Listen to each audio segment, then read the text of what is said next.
काल सिंधुदुर्गामध्ये जी एक मोठी सभा पार पडली त्या सभेदरम्यानच नारायण राणेंनी जेव्हा एक प्रकारे निवृत्ती संदर्भात संकेत देणारं वक्तव्य केलं तेव्हा नारायण राणे यांच्या पत्नी नीलम राणे या काहीशा भावूक झाल्याचं चित्र सुद्धा व्यासपीठावरती पाहायला मिळालं।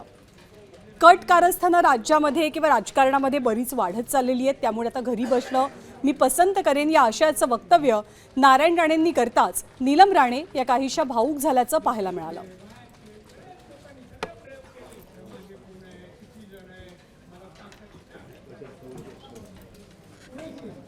आज राज्याच्या राजकारणात दिवसभर चर्चा रंगली ती नारायण राणेंच्या निवृत्तीच्या संकेताची। सध्या मी असाइनमेंट डेस्कवरती आणि जसं आधी सांगितलं तसं की ही सगळी मंडळी संध्याकाळच्या शिफ्टला राज्यभरातनं देशभरातनं जगभरातनं येणाऱ्या बातम्या गोळा करतात आणि प्रेक्षकांपर्यंत पोहोचवतात। श्रीधर माझ्यासोबत आहे।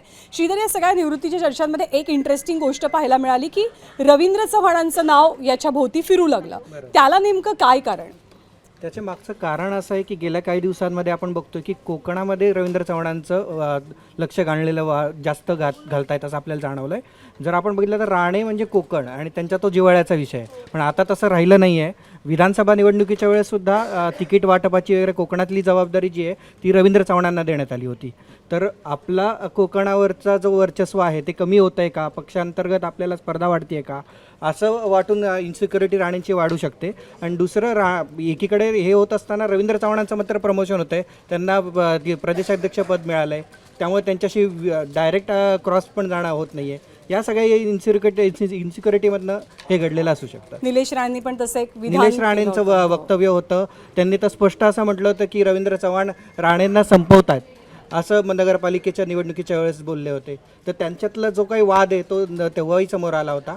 ही सगळी मुख्य कारण असू शकतात। तर ही एक प्रकारे पार्श्वभूमी मानली जाते नारायण राणेंनी हे वक्तव्य करण्यामागची, पण रवींद्र चव्हाणांनी आज याबद्दल कोणतीही प्रतिक्रिया दिली नाही।